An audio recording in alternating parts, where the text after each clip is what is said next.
J'ai quand même voulu aussi à la fin rendre hommage à cette droite qui est souvent caricaturée, à ces anomalies que nous étions plus jeunes ou que nous pensons être encore aujourd'hui, que ce soit dans le milieu de la culture, du journalisme ou de la politique, où dès qu'on est un peu à droite du centre-gauche, ça y est, tout de suite on est soit d'extrême droite, soit politiquement incorrect.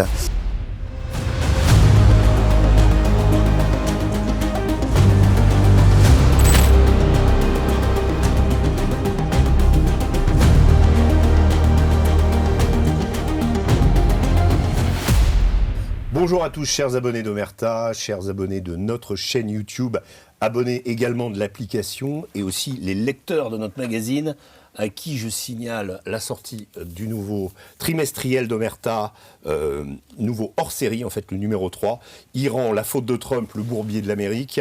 Surtout très intéressant parce que ça contient nos reportages en Iran et au Liban, donc du travail de terrain et en même temps du travail d'analyse. Donc il est disponible dans 5000 points de vente en kiosque, en France, pardon. Merci beaucoup d'être avec nous pour cette nouvelle édition du Grand Entretien. Alors là, on va se pencher pour le coup sur la politique française. Je reçois Tugdual Denis. Bonjour Tugdual. Bonjour Régis. Alors Tugdual, vous êtes patron, directeur de la rédaction de Valeurs Actuelles et vous sortez La Cendre et le Feu aux éditions Robert Laffont, qui est en fait, on peut dire,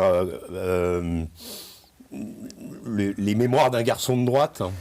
C'est à la fois un itinéraire d'un enfant de la droite. C'est très personnel. Très personnel et en même temps aussi quand même le roman de la droite française. Oui, parce qu'en même temps, à travers votre expérience, ça raconte tous les dessous. Comme je suis journaliste politique, on croise quand même dans le livre François Bayrou, Édouard Philippe, Jean-Marie Le Pen, Marine Le Pen, François Fillon. Mais c'est vrai qu'il y a une alternance de personnages publics et privés pour à la fin composer ce roman de la droite. Absolument. Alors, je vais commencer par une de mes citations préférées, Tugdual Denis. Elle est d'Antoine Blondin qui disait « Je n'ai jamais osé être de gauche en étant jeune, de peur de devenir de droite en vieillissant. » Qu'est-ce que ça vous inspire ? Bah écoutez, c'est vrai que pour le coup, j'ai pas suivi la maxime puisque je raconte dans mon livre à un moment quelques allers-retours que j'ai pu avoir. Alors je viens d'une famille très archétypale de la banlieue ouest parisienne, à côté de Versailles, Louvcienne pour ne pas nommer la commune. Famille de 6 enfants, on allait à la messe en latin, père cadre supérieur. École privée, tout ce que vous voulez, donc vraiment le bon cliché. J'ai eu une enfance très heureuse dans ce cadre-là, mais c'est vrai qu'à l'adolescence, je me suis pas mal éloigné de mon milieu d'origine, à tout point de vue, pour finalement redevenir de droite, effectivement, avec cet aller-retour que décrit Blondin, un peu dangereux. J'aurais dû rester de droite tout le temps, j'imagine, pour lui. Et c'est vrai qu'après, en devenant directeur de Valeurs Actuelles, et puis en côtoyant un certain nombre de personnages, et puis en voyant la réalité aussi du pays, et en voyant ressurgir aussi un peu les mythologies de mon enfance et de mon milieu, à la fois il y a quelques années, et en écrivant ce livre, c'est-à-dire que j'ai quand même voulu aussi à la fin rendre hommage à cette droite qui est souvent caricaturée, à ces anomalies que nous étions plus jeunes ou que nous pensons être encore aujourd'hui, que ce soit dans le milieu de la culture, du journalisme ou de la politique, où dès qu'on est un peu à droite du centre-gauche, ça y est, tout de suite on est soit d'extrême droite, soit politiquement incorrect. Or, moi, je considère qu'il y a des personnages à la qualité inégalée dans notre milieu et dans notre famille, au sens très large du terme.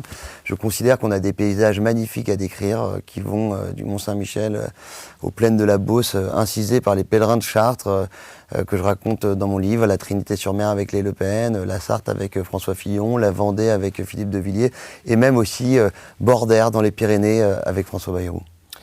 Vous écrivez dans la préface « Notre histoire à tous, vous parlez de la droite, recèle quelque chose de maudit ».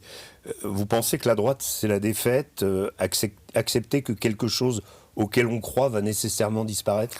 Je pense en tout cas que notre point commun, c'est d'avoir des stigmates, d'être un peu cicatrisé de partout. Mon livre picore sur une période assez large qui va de l'après-guerre jusqu'à nos jours.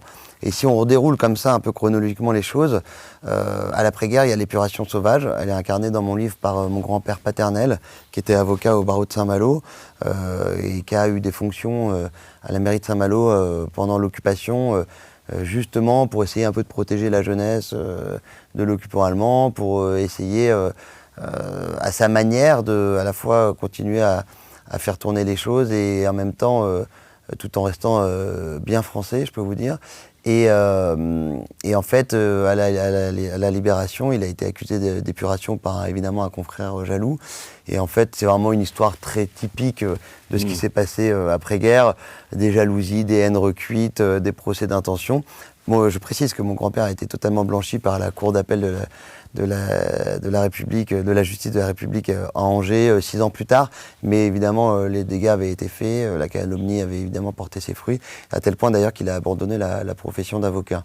Et puis si on redéroule comme ça, on continue, il y a l'Algérie française, la guerre d'Algérie qui a beaucoup divisé la droite et beaucoup divisé la France, avec évidemment tout un tas de gens qui suivaient le général de Gaulle et qui étaient pour l'indépendance de l'Algérie, mais aussi des pieds noirs sincères, à la fois amoureux de la France, amoureux de l'Algérie, et qui pensaient que cet abandon était tout sauf une bonne décision, incarné notamment dans mon livre par le chanteur Jean-Pax Meffray, très connu dans un certain milieu, pas très connu en France, mais... Vous dites, voilà, c'est notre Johnny. Voilà, exactement. Le chapitre qui lui est consacré s'appelle « Notre Johnny s'appelle Jean-Pax », parce que Jean-Pax Meffray, qui a eu quand même son petit succès dans les années 70 et 80, journaliste à Figaro Magazine, mais donc aussi chanteur de variété, mais évidemment parce qu'il défendait pas les bonnes positions de la doxa, parce qu'il était contre le communisme et qu'il le chantait dans ses chansons, parce qu'il parlait de sa nostalgérie à l'égard de l'Algérie française. Eh bien, il n'avait pas accès au Zénith, les radios de la bande FM finissaient par ne plus le jouer, et il a carrément fini par abandonner la chanson. Et nous l'avons invité chez Omerta il y a quelques mois. Eh ben, c'est un excellent choix, je pense. Sur l'Algérie. Et puis voilà, et puis après il y a plein de choses, il y a la diabolisation à la fois de la famille Le Pen et à la fois la diabolisation culturelle de la droite. Il y a la campagne de François Fillon, traumatique entre guillemets, de 2017. Voilà, la droite c'est aussi évidemment des malédictions, c'est pour ça que le livre s'appelle La cendre et le feu. La cendre ce sont les malédictions, mais j'essaye aussi évidemment de zoomer sur le feu, c'est-à-dire toutes nos grandeurs, tous nos élans et toutes nos mythologies. Vous commencez justement par Le Pen, Jean-Marie, vaste morceau, à qui vous demandez, enfin vous y arrivez avec cette approche, comment vit-on haï toute son existence? Alors il est vrai qu'il a vécu une hostilité rare, vous la racontez très bien, presque tout seul à son époque. Est-ce que vous ne pensez pas que on peut dire que c'est un peu le Trump français, mais qui est arrivé trop tôt? Et que le fait qu'aujourd'hui il existe un écosystème pour les nationaux, entre guillemets, lui aurait peut-être permis d'arriver au pouvoir. Alors c'est sûr. Un peu de politique fiction. Non, mais bien sûr, non, mais c'est sûr qu'il a totalement nagé à contre-courant à son époque. Il est arrivé trop tôt et puis il a aussi choisi, et c'était un peu le sens de la confession que j'ai essayé d'avoir avec lui à la fin de sa vie, il a aussi choisi de se caricaturer. Je lui pose cette question un peu provocatrice, mais je lui demande à un moment, ce système, cette intelligentsia que vous dénonciez en permanence, en fait, est-ce que vous lui faisiez peur avec vos idées trop à droite, trop xénophobes dans la bouche de ses adversaires, ou est-ce que vous lui faisiez honte parce que au fond, qu'est-ce que lui reprochaient les médias? C'est d'avoir des idées à contre-courant ou de les porter sur le mode quand même de l'outrance. Honnêtement, aujourd'hui, on n'imagine pas Marine Le Pen dire le quart de la moitié de ce que disait Jean-Marie Le Pen. On n'imagine pas le Rassemblement national produire le quart de la moitié des autocollants que je raconte notamment dans le bouquin. Le tapis volant. Voilà, exactement, les ayant moi-même collés quand j'étais collégien à Saint-Cloud. Le Front National fait des autocollants où on voyait une famille maghrébine sur un tapis volant. Et le slogan, c'était « Mettez les voiles ». C'était quand même extrêmement agressif, extrêmement provocateur, et peut-être inutilement provocateur. Je raconte plein de choses qui me touchent chez Le Pen dans le livre, sa manière de décrire la Bretagne, sa culture générale. Regardez Trump, il y est arrivé par la provocation. Sa solitude, oui, mais écoutez, de fait, il n'y arrive pas à la provocation maintenant. Or, Jean-Marie Le Pen, moi je me suis toujours demandé si Jean-Marie Le Pen avait eu une manière un peu plus conventionnelle de faire la politique, est-ce qu'aujourd'hui on ne serait pas le Danemark? Je suis provocateur de dire ça, c'est-à-dire on n'en serait pas avec un plateau politique où des sociodémocrates auraient eux-mêmes des politiques publiques sur l'immigration très raides. Or, est-ce qu'il n'a pas congelé d'une certaine manière la question de l'immigration en la portant de manière provocatrice et que résultat, parler d'immigration revenait à se situer sur la rive du associé, lepénisme. ouais. Et or, le lepénisme, passé un certain stade, passé une certaine époque, c'était du rafour crématoire, etc., la Shoah comme détail de la Seconde Guerre mondiale. Et vraiment, quand j'ai essayé d'avoir cette conversation avec lui, moi, je suis pas bien pensant, je pense pas qu'on puisse pas parler d'immigration, je suis directeur de Valeurs Actuelles, je pense pas que je suis soupçonnable d'être un mou du genou, mais en revanche, vraiment, je m'interroge sur le fait de savoir si Le Pen, ne serait-ce que pour la postérité, à défaut d'avoir pu défendre un peu plus efficacement, entre guillemets, ses idées ou d'accéder au pouvoir, je me demande quand même si la postérité n'aurait pas été plus facile pour lui s'il y avait une forme de mea culpa à un moment ou à un autre. C'est ce que vous avez cherché à faire d'ailleurs. Ce qui est quand même très intéressant, c'est que votre livre s'intitule La cendre et le feu, mais il aurait pu s'intituler Dans l'ombre de Le Pen, puisque on le retrouve de bout en bout, jusqu'à Marine, jusqu'à Marion, entre le détail sur lequel vous insistez, votre jeunesse militante que vous dévoilez. Vous semblez avoir toujours buté sur quelque chose par rapport à lui. Est-ce que vous ne pensez pas que vous y êtes mal pris, finalement, en essayant, à la fin de sa vie, de l'enfermer, comme le faisaient de façon obsessionnelle vos confrères? Est-ce que vous auriez peut-être, en prenant un autre angle, pu aller plus loin avec écoutez, lui? de toute façon, effectivement, ce chapitre inaugural du livre est effectivement le chapitre d'un échec, puisque... alors déjà, il y a la cocasserie, j'arrive même, et métaphorique, hein, c'est-à-dire que j'arrive même pas à ressortir de chez lui. Janie, sa femme, est partie avec les clés. Résultat, on est enfermé de l'intérieur, les chiens aboient, on est otage de l'intérieur de Le Pen. Moi, je suis un peu otage, sur le plan métaphorique, de mon enfance, de cette position journalistique qui a été inaboutie dans l'interview que je viens d'avoir avec lui, puisque j'ai essayé d'obtenir un peu des regrets de sa part et que je ne les ai pas obtenus. Je me suis mal pris, mais en même temps, je vous dirais quand même que je suis tombé ce jour-là contre un terril d'orgueil, puisque je lui dévoile ce jour-là, alors que ça fait des années que je suis journaliste politique, que j'ai publié des interviews de lui dans l'Express, dans Breton, dans Le Point. Je l'ai interviewé 52 fois dans ma vie, sans jamais lui dévoiler qui j'étais dans mon enfance. Et ce jour-là, je viens de le voir au soir de sa vie et je lui dis faut que je vous révèle quelque chose. Quand j'étais adolescent à Saint-Cloud, j'allais au Gbagbo, le siège du Front National à Saint-Cloud, après l'école, et je récupérais des autocollants, je les collais dans Saint-Cloud, et avec mon frère, on était trop fans de vous, etc. Et quand je lui dis ça, ça ne suscite aucune réaction chez lui. Ouais. Et c'est ça qui est quand même un peu bizarre chez Le Pen. Ce qui suscite de la réaction chez lui, c'est l'hostilité, c'est la castagne. Quand vous commencez à lui dire que vous l'avez aimé, il est il est constitué d'une telle manière, peut-être parce que c'est l'histoire de sa vie, hein, c'est sa biographie, que ça ne suscite aucune réaction. Donc voilà la fin de l'histoire. Alors vous revenez sur, vous avez évoqué votre grand-père paternel, là. Vous revenez évidemment sur votre grand-père maternel, le colonel Jacques Allaire. Alors, il se trouve que je l'avais rencontré, moi, au moment de la mort du général Bijard, dont il était un des plus proches, un des fidèles.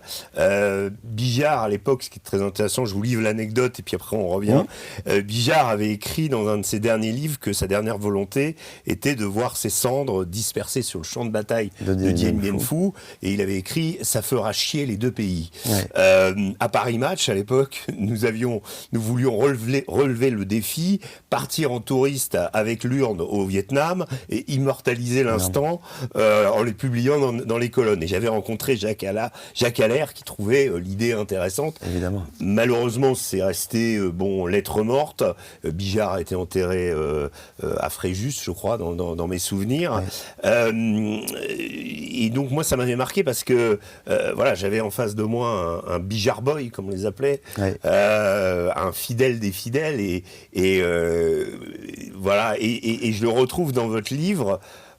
À ses obsèques. Si je puis me permettre, par rapport à ce que vous venez de dire, pour rebondir, c'est que Bijard, comme tous ceux qui ont servi en Indochine, ont été atteints du fameux mal jaune décrit par l'écrivain Lartegui.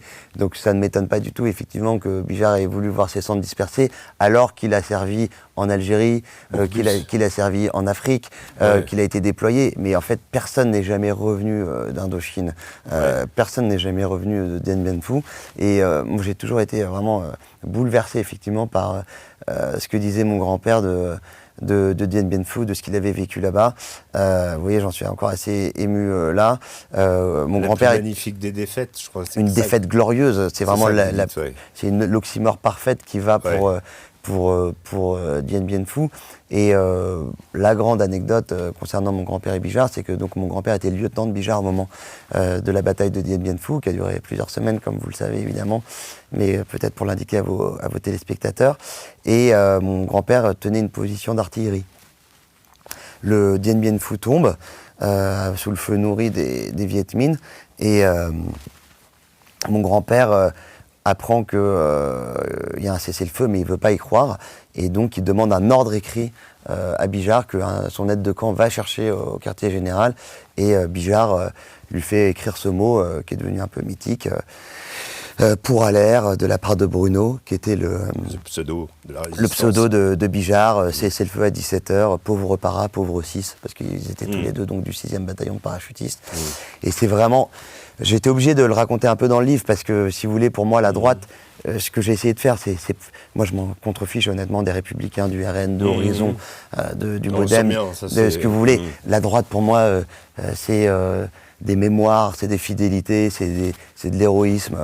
Et pardon de politiser ça, mais justement, c'est aussi pour dépolitiser les partis politiques et rendre à la droite sociologique, culturelle, militaire, patriotique, romanesque, ce qu'elle est, quoi. C'est-à-dire, c'est elle qui la compose en France, et des gestes héroïques comme ça, je pense que ça permet de façonner une nation beaucoup plus que n'importe quel discours d'homme politique. C'est très intéressant ce que vous me dites. Moi, ça me rappelle une anecdote personnelle. La première fois où je rencontre le général Bijard pas Bijard, Pétréus, à Bagdad. Je suis donc dans une unité. On n'a pas dormi depuis 48 heures, et Pétréus vient visiter le camp. Je tombe sur Pétréus, je lui serre la main.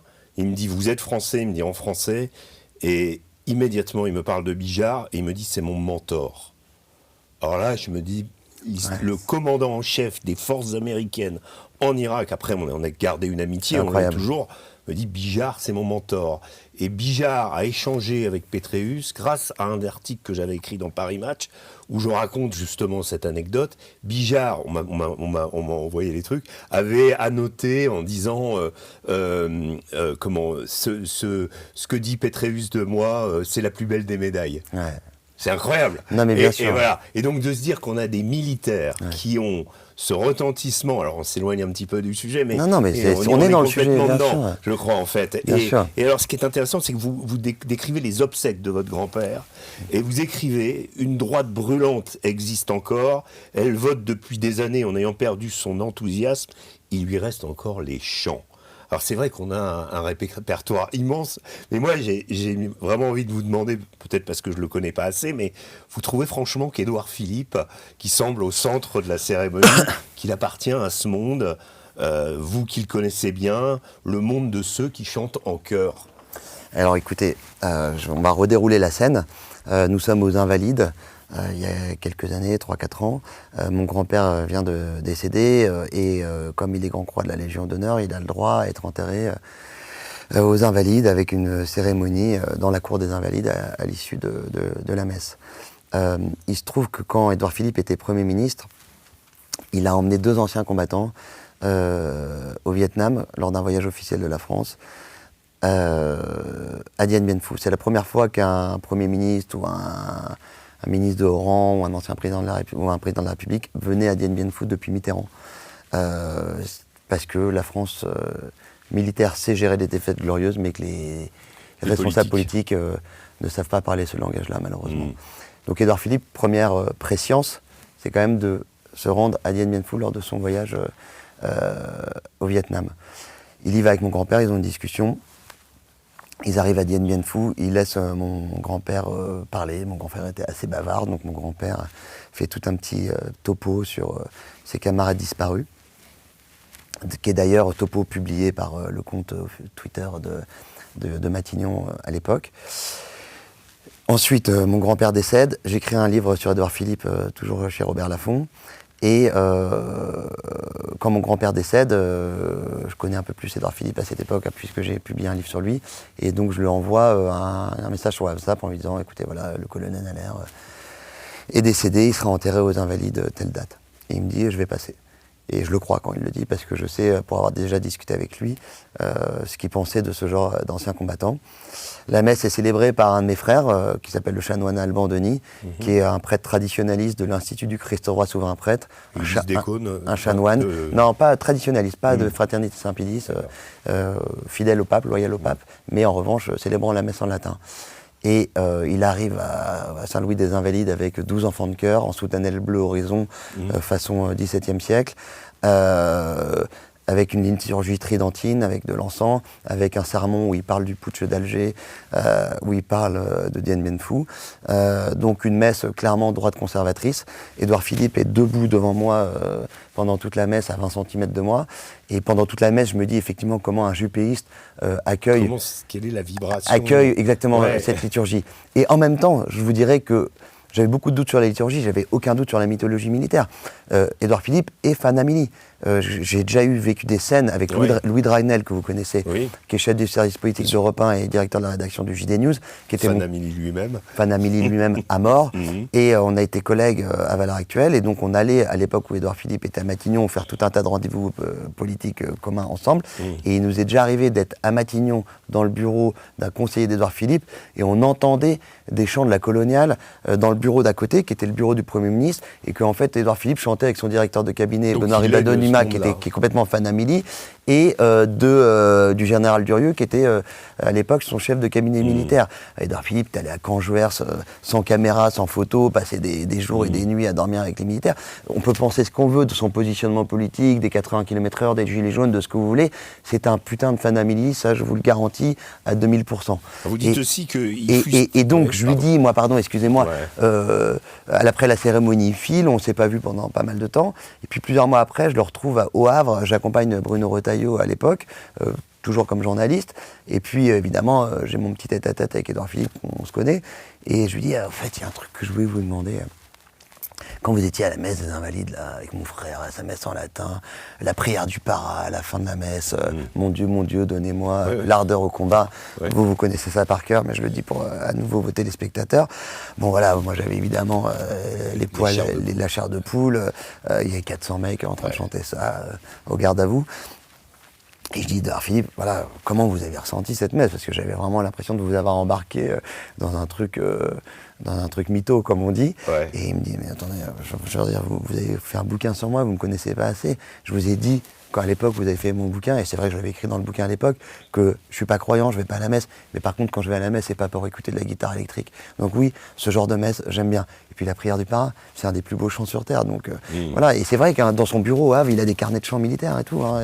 Il a une épée, de cavalier, il a la littérature militaire. Je lui ai envoyé les mémoires du général, du colonel Allaire. Bon, et honnêtement là-dessus, il est de ce monde-là. Vous dites aussi qu'à un moment, il fustige Le Monde, qui s'est infiltré aux obsèques de Le Pen, en disant qu'ils sont le camp du bien. Pour moi, le camp du bien, c'était plutôt Édouard Philippe. Mais une fois de plus... Donc, il se perçoit comme étant quelqu'un de droite. Honnêtement, il n'est pas très bien traité par Le Monde. Hein. Il a des papiers plutôt hostiles. Et c'est toute l'ambiguïté... Enfin, il coche les cases, là. Il va plutôt à Kiev qu'à Beyrouth, on va dire. C'est vrai. Non, mais là-dessus, évidemment. Et en même temps, quand il était Premier ministre, il était assez proche de Medvedev. Et il avait des bonnes relations avec la Russie. Ça a évidemment basculé. Mais moi, je me souviens de discussions avec lui au moment de mon livre, c'était avant le début de la guerre en Ukraine, sur la Russie. Et puis moi, je suis très filloniste, donc je poussais un argumentaire, entre guillemets, en disant, quand même, il y a les positions politiques des uns et des autres, mais à la fin, il y a la géographie. Et est-ce que la Russie doit regarder vers l'Orient, ou est-ce que la Russie doit regarder vers l'Occident? Est-ce qu'on veut que ce pays soit un ennemi, ou est-ce qu'on veut qu'il soit quand même dans notre sphère d'influence? Est-ce qu'on laisse l'Inde, le Pakistan, les Émirats et tous ces gens-là préempter l'influence russe, ou est-ce qu'on continue à en discuter? C'est très intéressant ce que vous dites sur Fillon. Fillon en discute, exactement. Exactement, Fillon avec son côté non aligné, et qui, là, petite parenthèse dans la parenthèse, mais effectivement, Fillon qui est très proche de Mohamed Ben Zayed, et Mohamed Ben Zayed qui est donc le président des Émirats Arabes Unis et l'émir d'Abu Dhabi, qui a une politique étrangère passionnante parce que il s'est toujours tenu à équidistance des États-Unis et de la Russie, de l'Iran et de l'Arabie Saoudite. Voilà, c'est vraiment passionnant sa manière de faire de la géopolitique, et Fillon est exactement un peu de cette ligne. On va revenir sur Fillon après. Je voulais juste vous Mais faire... donc sur Édouard Philippe et Le Monde, Ouais. quand il me dit, quand même, après qu'une journaliste se soit introduite à l'enterrement de Jean-Marie Le Pen, l'enterrement privé, hein, parce qu'il y a l'enterrement public au Val-de-Grâce avec des invitations pour les journalistes. Mais là, c'est la famille. Moi, j'étais à la Trinité, je connais un peu la famille de Le Pen. J'étais dehors dans le carré avec les journalistes à ma place. Et voilà, il y a une journaliste du Monde qui s'est introduite dans le truc. Et ça, je vous jure, ça a profondément choqué Édouard Philippe. Mais de toute façon, il m'avait déjà dit du mal du monde à pas mal d'occasions. Tout jupéiste qui soit, tout conseiller d'État, énarque, évidemment assez conventionnel en bien des aspects. C'est ça qui est intéressant, et c'est ça aussi, il y a une bascule culturelle, hein, mon cher Régis Le Sommier. Je peux vous dire que en off, et ça vous arrive, quand vous discutez même avec des macronistes, ils vous parlent de l'immigration, ils vous parlent de l'islam, ils vous parlent de la bien-pensance, ils vous disent que CNews a le droit d'exister, etc. Et après, évidemment, ils ont leur discours public. Moi, j'ai la chance de beaucoup les côtoyer en privé, et c'est le deal avec eux. Voilà, ils savent que moi, j'écris des bouquins, et donc, moi, je le mets le vrai Édouard Philippe, pas celui qui va à France Inter critiquer CNews. Là, quand je dis, voilà, le voyage à Kiev, après, il y a Gabriel Attal, on sent qu'ils cherchent au centre, là, tu vois. Ouais, évidemment. Bon, bref. Vous revenez sur Mitterrand, je trouve ça très intéressant aussi à travers un personnage qui s'appelle François Sureau, qui est un homme de droite que Mitterrand appréciait. Alors, je ne sais plus qui avait dit de Mitterrand qu'il était le seul président de droite de la Ve République. Est-ce que vous le pensez aussi? En fait, Mitterrand, alors, il se trouve que... Et vous ne l'avez pas rencontré directement? Non, je ne l'ai pas rencontré directement, malheureusement. Moi, j'avais découvert ses obsèques. C'est mon premier sujet à Match. Mais on est en 96. Oui. J'ai 15 ans, voilà, en 96. Ouais. Mais c'est vrai que Mitterrand m'a toujours fasciné, et je pense que d'une certaine manière, il hypnotisait ma famille. On était évidemment une famille de droite, on allait à la messe en latin. Il y avait les bouquins chez nous de Jean Montaldo, qui était un des plus grands contempteurs de Mitterrand, un journaliste, dont un des plus fameux livres s'appelait Mitterrand et les 40 voleurs. C'était des enquêtes... La publication de la photo de la Francisque.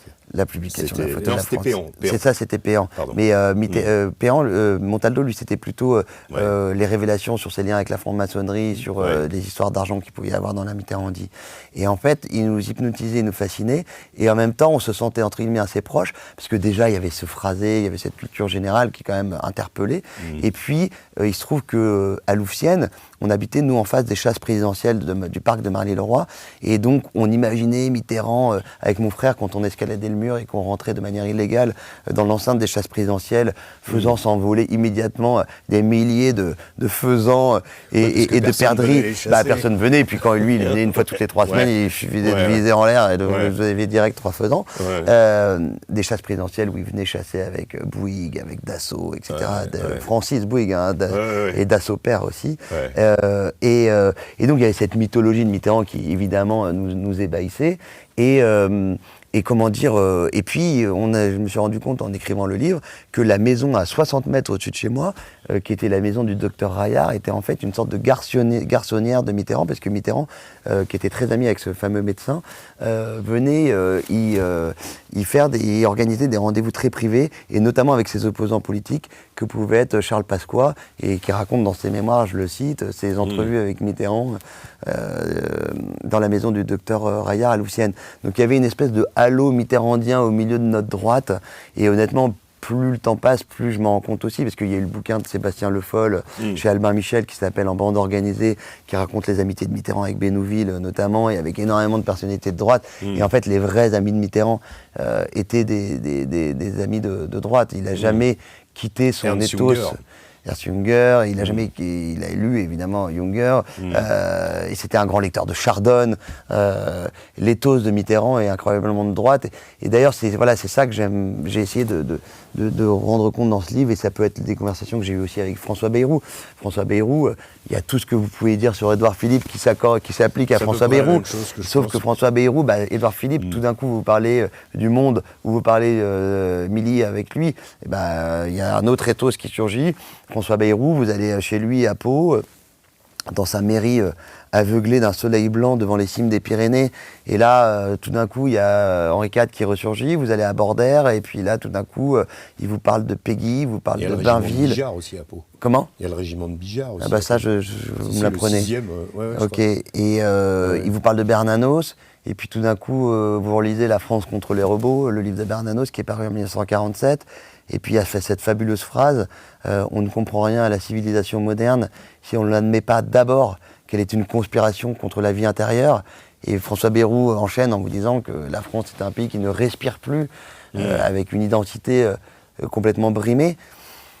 Moi, je trouve ça intéressant. Voilà. Après, ça ne veut pas dire que je vote pour eux, mais j'essaye de faire ce puzzle en essayant de tirer le meilleur de chacun, ou en tout cas le plus parlant de chacun, et à la fin de composer donc ce roman de la droite qui nous parle à nous, qui nous parle à tous, et qui appuie sur des stimuli qui sont à la fois nos angoisses et nos espoirs, nos espérances. Vous revenez sur l'affaire de Port-Marly, où les catholiques traditionnalistes ont tenu tête aux directives de l'Église au milieu des années 80.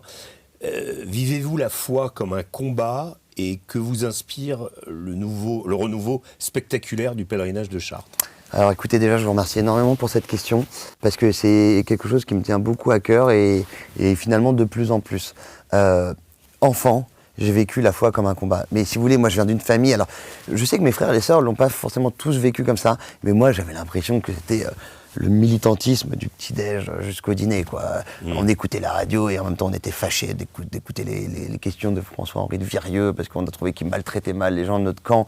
Après on est allé à la messe le dimanche, et jusque dans les églises on était assis sur les bancs de l'opposition, parce que c'était donc Port-Marly, une paroisse qui résistait à l'évêque de Versailles pour continuer à pouvoir dire la messe en latin contre vents et marées. Et évidemment qu'on trouvait que Vatican II était une espèce d'indignité absolue qui avait rapproché le peuple du clergé, alors que nous on voulait des hiérarchies, de la verticalité. Ensuite on est allé j'allais à l'école à Saint-Pédis, à Saint-Cloud, et c'était des religieuses qui tenaient l'école, et on était en blouse, et on avait des médailles. Donc on disait même pas CE1, CE2, mais on disait 7e, 6e, 11e, etc. Ouais. Et une fois par semaine on nous remettait des médailles pour l'exactitude, c'est-à-dire l'heure où on arrivait, pour le comportement, et voilà, tout était vieux français entre guillemets, et à contre-courant et de tout ça. Et donc la foi au milieu de tout ça, je l'ai longtemps vécu comme quelque chose d'assez militant. Paradoxalement, c'est ma femme qui m'a ramené vers la religion. Je dis paradoxalement parce qu'elle vient d'un milieu tout à fait conventionnel. Son père votait RPR, elle n'allait pas à la messe, elle était baptisée mais n'était pas du tout pratiquante. On se marie à l'église, et là elle me dit écoute, je trouve ça assez hypocrite. J'allais plus à la messe moi à l'époque, depuis des années, et on se marie à l'église, et elle me dit en fait on va pas faire ça juste pour avoir une photo sur un parvis d'église comme tout le monde. Donc on va faire une préparation au mariage, on va peut-être même aller à la messe le dimanche, etc. Et on est allé à la messe le dimanche à côté de chez nous, en banlieue, dans une église qui est tenue par la communauté de l'Emmanuel. Et donc ça chante énormément, je peux vous dire que l'assemblée est très diverse et variée, exactement le genre de messe que j'aurais critiqué dans ma jeunesse, parce que pas assez voilà, tenue, quoi, et solennelle. Et en fait, je suis revenu à la religion comme ça, et puis après, jusqu'à rencontrer des personnages comme Monseigneur Rouget, que j'évoque dans le livre, qui est l'évêque de Nanterre. Publié une interview d'ailleurs avec... En fait, j'ai organisé un dîner à l'évêché de Nanterre pour le livre, pour discuter de l'affaissement de la religion catholique en France, et comment la religion catholique, en tant que matrice pour la société française, pouvait bouleverser, cet affaissement pouvait bouleverser la société française, puisque la société française, comme l'a écrit Fourquet ou Pierre Manant, était bâtie sur cette matrice. Et donc Monseigneur Rouget, c'est une double rencontre. C'est une rencontre à la fois journalistique et politique, puisqu'il y a ce dîner où avec Manuel Valls, François Fillon et Jean-Pierre Raffarin et Monseigneur Rouget, on discute comme ça, et c'est un dialogue assez long dans le livre, enfin c'est un chapitre en lui-même, où on discute justement de la relation entre les élus et le clergé, et entre la France finie de l'Église ou pas aujourd'hui. Et puis c'est aussi une rencontre un peu personnelle, parce que j'ai eu assez peu de moments très forts avec la religion dans ma vie, mais il y en a eu un qui est lié à Monseigneur Rouget. C'est que je faisais un pèlerinage à Cotignac, en Provence, et il se trouve que j'avais déjà communié le matin en partant pour la journée de marche. Et le soir, une messe est célébrée, là pour le coup, avec tous les pèlerins, avec 2000 pèlerins. C'est un pèlerinage pour les pères de famille, donc on n'est que des hommes, pères de famille. Et il y a 2000 pères de famille. Et il y a plusieurs célébrants, dont Monseigneur Rouget, qui donne la communion. Et comme j'avais communié le matin, je vais pour communier vers lui, mais donc je ne pouvais pas prendre l'hostie.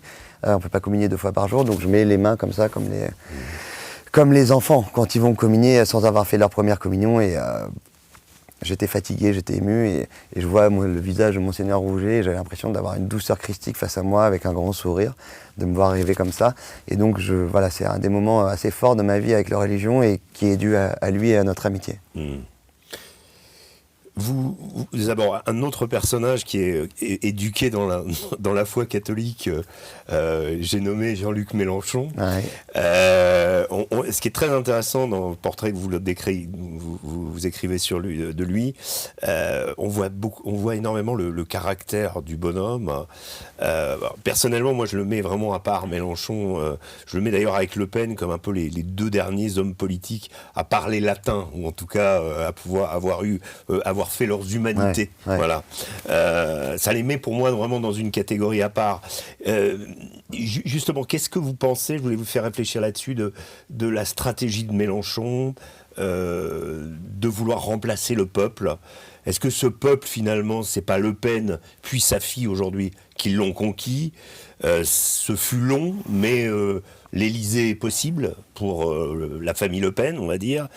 Tandis que Mélenchon, finalement, voyant que ça lui échappe, avec son caractère, sa hargne, n'a-t-il pas fini par haïr ce peuple qui lui tournait le dos pour lui souhaiter finalement d'être grand remplacé? Pour moi, le revirement idéologique de Jean-Luc Mélenchon est la plus grande opération de cynisme de la vie politique contemporaine. Car je suis persuadé que ce n'est pas lui, qu'il se trahit lui-même, que la plus grande trahison politique de Jean-Luc Mélenchon, elle est vis-à-vis de Jean-Luc Mélenchon lui-même. Je ne sais même pas comment il peut se regarder encore dans une glace aujourd'hui, car tout dans sa formation philosophique, politique, culturelle, militante, politique, contrevient à ce qu'il est en train de nous raconter aujourd'hui. Le vrai Jean-Luc Mélenchon, c'est celui qui effectivement a une éducation catholique, après qu'il soit croyant ou pas, c'est pas le problème. Ça ne l'a pas empêché de devenir bouffeur de curé, mais avec cette formation-là, je cite dans le livre ce qu'il a dit au moment de la mort d'Arnaud Beltrame. Oui. Il y a eu évidemment plein d'extraits qui sont retrouvables par vos téléspectateurs sur Internet, notamment dans une émission dont on n'est pas couché, de ce qu'il pouvait dire sur le voile. C'était évidemment un énorme défenseur de la laïcité. Il était d'une gauche jaurétienne. Et en fait, par capilotade électorale, il est devenu le plus grand communautariste que la France ait enfanté, utilisant la violence verbale à défaut de pouvoir convaincre à la loyale aujourd'hui, trahissant jusqu'à ses propres amis, se départissant de militants courageux qui l'ont accompagné pour se tourner vers des clans, vers des gangs presque quasi mafieux, qui aujourd'hui assurent sa base militante, sa base électorale aussi. Et puis intellectuellement très peu élevé, puisque les seuls dans le parti, enfin il a gardé Bompard, on va dire, mais Corbière a été exclu. Enfin, Garrido a été exclu. Voilà. Et moi j'étais rubricard à l'époque, je le raconte, c'est pour ça aussi que je me permets un portrait de lui, parce que j'ai vécu des choses avec lui. Quand j'étais journaliste à L'Express. C'est très intéressant, vous vous fâchez avec lui, vous le retrouvez, ouais. Vous reparlez.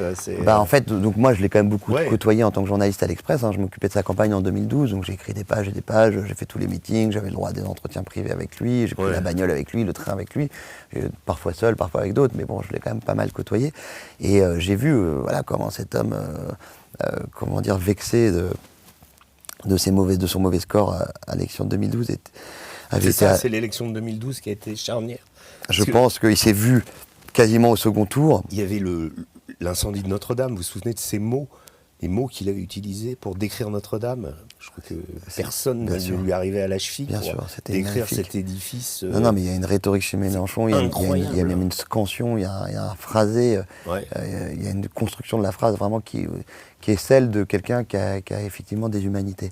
Mais à propos d'humanité, j'ai vu aussi la perdre, quoi. Ouais. Et je trouve que voilà, c'est un des plus grands naufrages et en même temps c'est aussi un caractère impossible parce que même à l'époque je l'ai aussi vu insulter des chauffeurs de taxi, ça je l'ai aussi vu être insupportable. Ouais. Il y a quand même quelque chose d'un peu déréglé chez lui. Hein. Ouais. Alors, last but not least, il nous reste à parler un petit peu encore de François Fillon. Ouais. Vous écrivez, vous continuez à le mettre au-dessus de tous. Pensez-vous que votre vie, à vous, aurait été différente s'il avait été élu président de la République ? Oui, je pense qu'elle aurait été différente dans le mauvais sens, me concernant personnellement, parce que je pense que résultat, je serais pas devenu son ami, et il n'aurait pas eu le temps de pouvoir côtoyer des modestes journalistes comme moi. J'aurais pas pu écrire de livre sur lui comme je l'ai fait en 2019.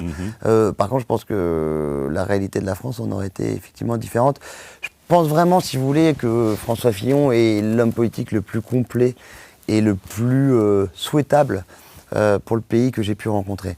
Je m'en explique. On est face à un homme politique qui a vécu évidemment de manière assez conventionnelle pendant toute sa carrière, en étant ministre des Affaires sociales, ministre de l'Éducation nationale, ministre même des télécommunications, président de conseil général, président de conseil régional, député, sénateur même, et Premier ministre évidemment.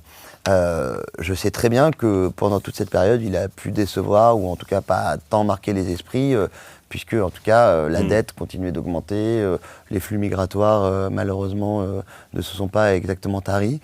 Et en même temps, quand il est arrivé en 2016, qu'il a fallu façonner son propre programme et donc n'être pas l'homme de Seguin ou l'homme de Sarkozy, et qu'il a commencé à faire le bilan de sa vie, entre guillemets, et à se dire qu'est-ce que je dois changer, moi qui connais l'État, moi qui connais les carences de la droite, et si j'ai demain les mains libres, qu'est-ce que je fais?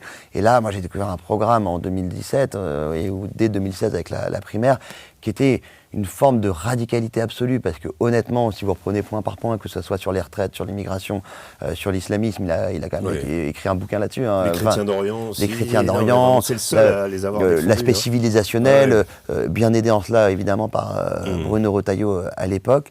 Eh bien, ça donnait quelque chose de parfait, parce que ça s'adossait aussi à une incarnation qui était celle de quelqu'un qui sait piloter l'État. Je prends cette métaphore à dessein parce qu'il fait de la course auto, mais la différence entre François Fillon et certains qui pensent comme lui, c'est que lui, il sait comment manager des directeurs d'administration, il sait comment écrire des décrets d'application, il sait comment aller trouver de la matière grise. Et donc, je pense que ça aurait pu donner honnêtement quelque chose d'exceptionnel.